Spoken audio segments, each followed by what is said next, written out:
Oh, all right. Going live. Hey, back with SAGAFOO. You're going live. And, I'm just talking about the old record store days, man. There's been a lot of water under the bridge. A lot of stories to tell about the old record store days. Now, myself, I worked in record stores starting in 1989. On my 18th birthday, I got a job at Cellophane Square in Bellingham and was infamous record store clerk in Bellingham for about 10 years after that. Uh, Before I worked in Cellophane Square, I had already been a huge collector and audiophile, and already had a pretty good sized record collection, and already was a record player and a stereo and did all this stuff. I was already deeply in collecting by the time I turned 18, amazingly. Uh, so that's why, I'm definitely an expert on media, and it's why you should watch my shows more, even though they're kind of fluffy, but they're gonna get better, less fluff, and this is gonna be part of it. Is having some nice live streams where I can just say, whatever, without feeling like my camera's gonna run out of time. So of course, I still have power to look at, but overall, this will go for a lot longer. Um, but this is a live stream, so what I'm talking about.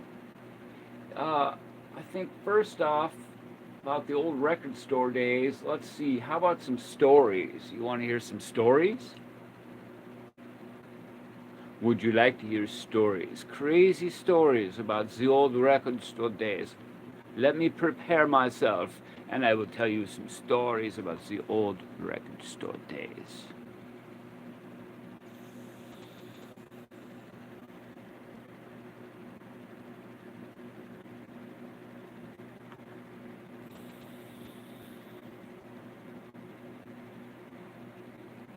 Ah, that's much better. Now I remember. Yeah, let's put some music on, man. What's going on, man? What's happening?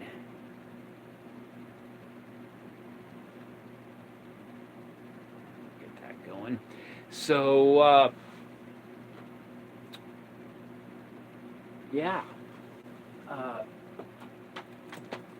First, I'm going to show off my record collection because I only have 5 actual vinyl records. So, the first record in my record collection is Kiss Unmasked. And of course, I have the poster up there on the wall. And this doesn't unmask, but this is my uh, double platinum award. My next album I have is Tubes Love Bomb. Then I have this awesome Glenn Miller. This is the Glenn Miller album that was put together by his band uh, after he just died in combat, lost in the war, World War II, I think. And anyways, back when remember the records were $1. I still have this, still sealed. Actually, this is a great record though. This really has some great music on it, and you can find it on YouTube. Check it out. Next, Black Sabbath, Born Again, with the original inner sleeve. Cleopatra soundtrack, unopened. And last but not least, No Strings Attached, traditional music of the future, because of course it's the future now, so I have to listen to music from the future. Whew! Can we pause live streams? No pause. We're going for it, baby. So, when I worked at Cellophane Square, some wild stuff happened, man. I had weird things like I actually got love letters, um, which were I wasn't able to take advantage of really. Um, but I had it was weird. You like had admirers if you worked in a record store back then. I mean, hell, most of the people that are probably on this channel now are probably just people that like me from working in record stores, right? So it's kind of funny.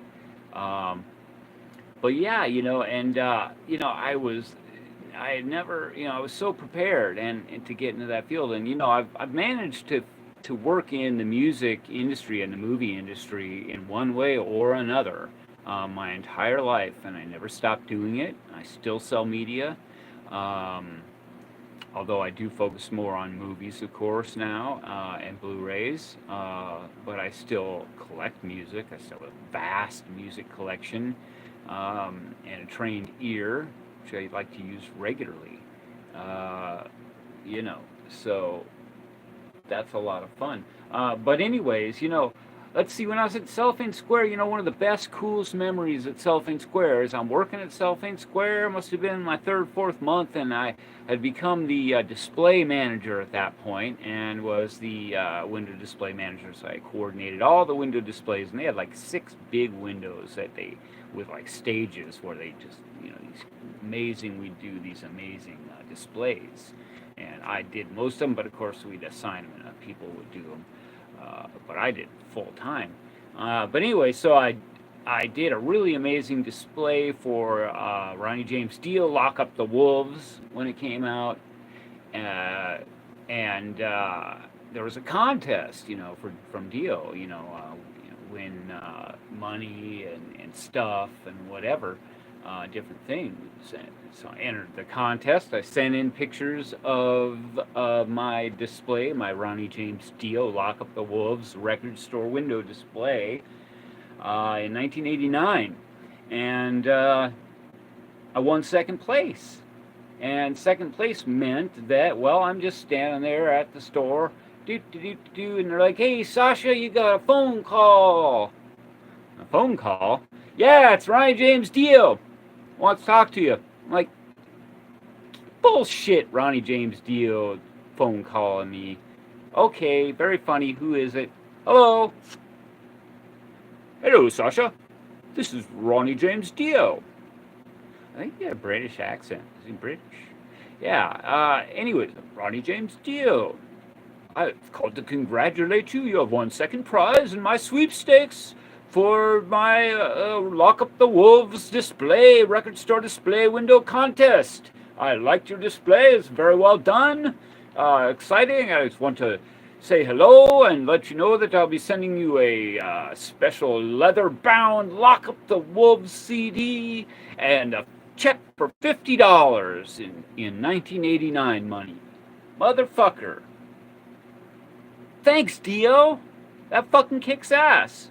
Well, you guaranteed got me to be a fan for the rest of my life. Anyways, great thing too is it's a great record. One of the last really great Dio records, arguably. But Lock Up the Wolves, good stuff. So let's see. So Ronnie James Dio, yeah, "Lock Up the Wolves" story. So I got a phone call from Ronnie James Dio at work. I mean, just how many people get calls from Black Sabbath members when they're at work? It was pretty cool, right? And then of course, what's another story is kind of related, but later on, I was working at a different record store across the street, and I was definitely like an assistant manager or something at that point. But anyway, so I was like working there, and I'd get this guy Steve Caton to come in a lot. And Steve Caton, you probably wouldn't know, but he is the guitar player. He played on tour with Tori Amos for a long time. And so he would come in, and I would show him the bootlegs we had at Tori Amos Live, and I gave him something that he was on as a gesture of goodwill. Probably so he wouldn't turn us in for selling bootlegs of him playing also. But so we gave him, I gave him some stuff, and yeah, and then later on, I went and I saw Tori Amos live at Mount Baker Theater, and that was pretty incredible. And I waited outside afterward by the bus with all the fanboys, hoping that she'd come out. And sure as shit, she came out, and everybody got hugs, and it was pretty incredible. And Tori, when I just stood there like an idiot trying to say something smart or cool, all I could say was, "I love your music." and without uh, uh, any mocking or anything, complete sincerity. She holds my hand. She says, "My music loves you." Uh, you know, so Tori Amos told me her music loves me. So something that sticks with you for the rest of your life. So that's pretty cool. And I got to touch her. That's pretty cool. Uh, but they don't make stars like that anymore. Um, Fortunately, she's still with us. Hi, Tori. Come visit me in SAGAFOO. So far, I've had huge rock stars on my show. I've had Sean Downey from the Fabulous Downey Brothers, and I have had Blaine Cook from The Accused. I mean, these are major stars. You won't believe the stars I've got lined up for you. And the rumor mill has it that I may actually have John Bolton, the current drummer for the Beach Boys, coming in my humble studio here to do a little bit of a Q&A. I'm really looking forward to asking him some questions. And, John's also a big Kiss fan, and so it's where I know him from my old days of selling, Kiss bootlegs at the Seattle Record conventions, which many people may know me from the Seattle Record conventions. I did Seattle Record conventions for a long time, in the 80s and 90s and the 2000s. I sold a lot of live concert bootlegs. I never sold anything that was available anywhere else, only things you couldn't get elsewhere. But I sold a lot of live concerts, and I would sell stuff to the guitar player from Pearl Jam, Mike McCready, who's a great guy. We all love Mike McCready around here. He's a local legend. And he used to come in and excitedly buy Kiss videos from me, and we'd talk about Kiss. I used to hang out with John a bit because I met him through Christopher Todd Davis and my good friend Double Virgo, who introduced me to everybody. And so it was like this old band of his, but I hung out with them, and I get to hang out with John and watch Kiss videos and stuff. And then John has actually threatened to come back and watch Kiss videos with me again at some point. Although I don't necessarily expect it. He's a big rock star now. He may have better things to do than watch Kiss videos, unless of course I have a good enough upgrade, which I do. But so that's cool and all. So I'm actually going to send John, if you by any chance check out any of this, you should know I am sending you a big package of Kiss Blu-rays and DVDs today.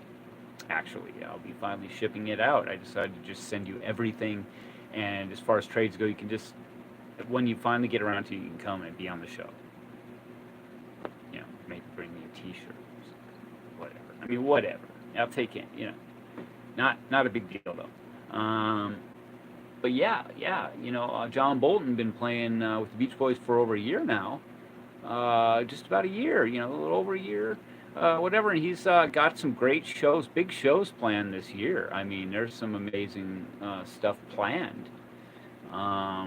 So check out thebeachboys.com and John's social media pages and support him. He's truly a guy who really deserves any success he has. Hardest working drummer in fucking show business.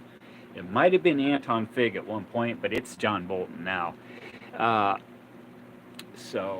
if you ever, I know you don't need a drum tech, but if you ever want a drum tech, call me. I need a job. I need a job doing something in music because I refuse to do anything else. What can I do? Yeah. So I got hired by Hugh Jones, who's legendary in the Led Zeppelin world. Hugh Jones, man, what can you say? And then one of my coworkers was the great Dave Kreider of the Mono Men, who was a coworker. And then later on, after he left the job, he would come in and sell records to me and from his record label, Estrus, and tell me what to pay him for him and everything. the management would always get upset I was overpaying him for his stuff. But ultimately, in his defense, too, I have to say that everything he sold us ended up being far more valuable, and we made money off of it. So there's no real problems there. I knew that. I didn't want to rip him on. I was going to give him a good deal. People like me in the record stores because I like to give people a good deal. I like them to feel like they're getting a good deal. And just as a little off ad, check out SAGAFOO on eBay. Um, I really try to make sure I give people a good deal. And you're going to find that in the fact that I overwrap the crap out of everything on purpose with too much tape so that everything actually, once the package is opened, once you finally get it open, everything is perfect inside. The way it should be.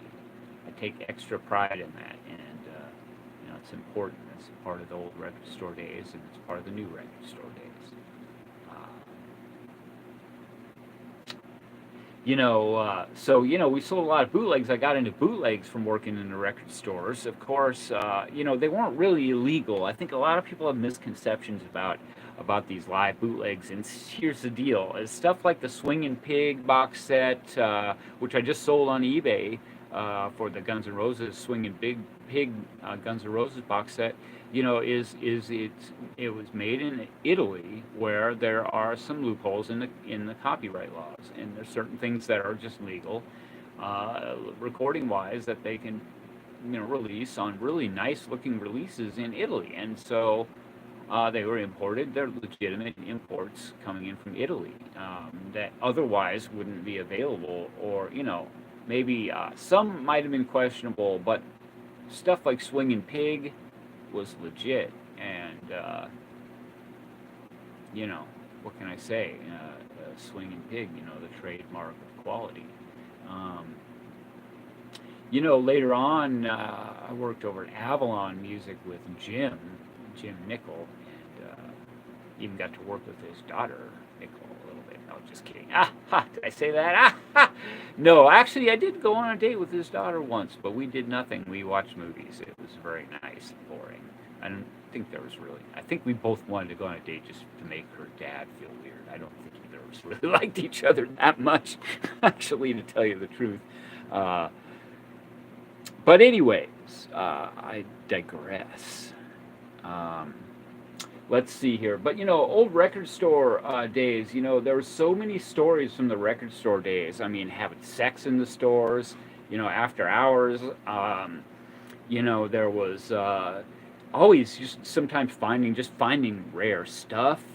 One time I was working one day in the record store, just, maintaining the record store records and everything, and all of a sudden I walked up to an open canister of pepper spray, which somebody had just dropped there right before me for no apparent reason, and we actually ended up having to evacuate the store and close the whole place down because somebody decided that we should have pepper gas. That was Cellophane Square, 1989. Did you pepper gas us, and why? Really not a bunch of people you could ever pepper gas. But anyways, interesting things happened at Cellophane Square in the 1989, 1990s when I worked there. They took a lot of pride in training people about records and how to take care of vinyl and what it was worth and how much to pay, and there's a lot of things like that.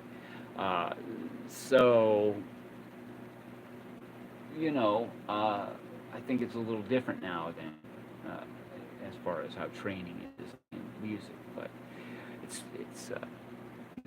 completely different. But there's a lot of reasons for that. It's not all bad.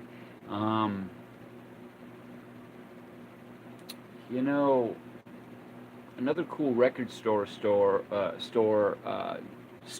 is that when I was a kid and I was just going to the Cellophane Square record store in Bellingham, they would give me all the Kiss stuff. I would barter with them because Kiss was seen as really, really, especially in 1978, 1979 when I was buying Kiss records, it was seen as old hat, really cheesy stuff. And all the posters and stuff that were in the records were seen as extra cheesy, right? So I would go in there and it's like, make a deal like, hey, if I buy this one Kiss record, can I have a poster out of this other Kiss record too? And I remember the dude's like, dude, buy that Kiss record, you can have posters out of all the records, man. We don't care. Take them all. You know, there's so much of this crap. And so I did. You know, I bought the record and they gave me all these posters. And one purchase, I had giant walls of Kiss posters, you know, that looked, you know, kind of something like that. Right? So, you know, oh, geez, I still have Kiss stuff, I know, isn't it? There's like the pan and scan there. Pan and scan technology. Yeah, you know, so it's amazing. Sometimes when I think of all the famous people I've met over the years, I got one here that just happened to have here. Might as well talk about the time that I got to meet Eddie Kramer. Eddie Kramer, legendary producer and engineer, and just all-around great guy and great musician, and has a great ear and a trained ear. And I'm a student of Eddie Kramer's, and when I got to meet Eddie Kramer, I did have him sign some stuff. At the time, he was promoting the Jimi Hendrix video, which he produced and mixed the audio for, which is the Live at Woodstock Jimi Hendrix video. And then, so I had him sign. You could see,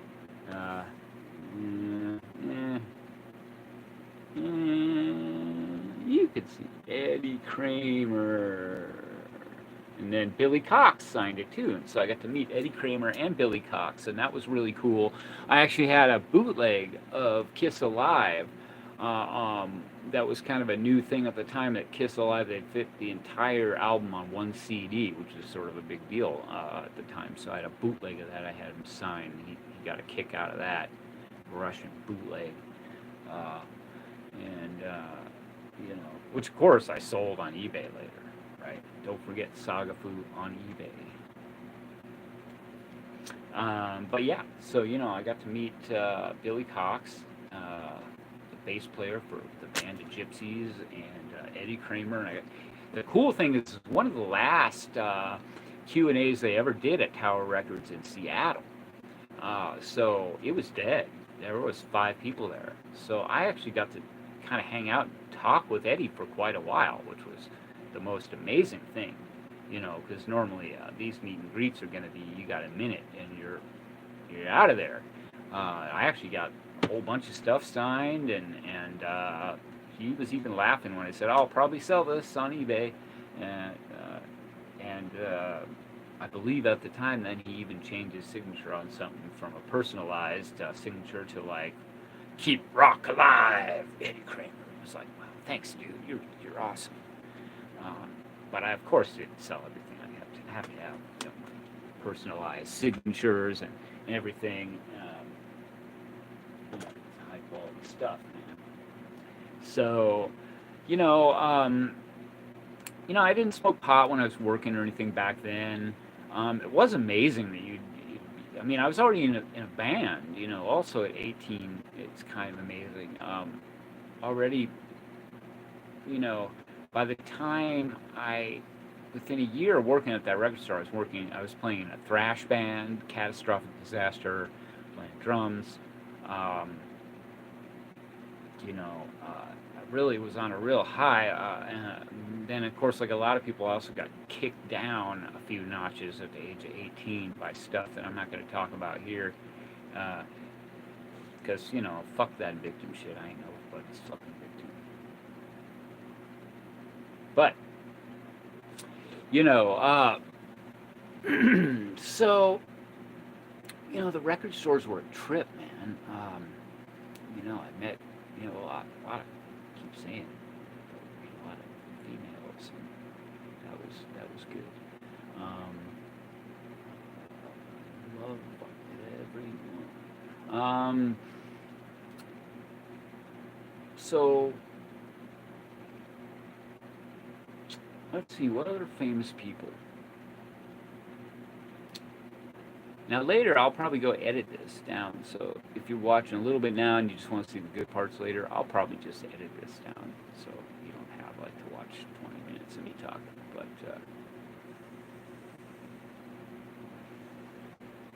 yeah, welcome to live chat, man. What's up? Yeah.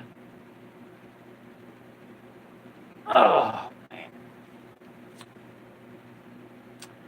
Well, I'm going to charge my camera for a little while, and then we're going to be back with more record store stories from SAGAFOO, kicking back with SAGAFOO, extra laid back edition. So, hey, thanks for kicking back, and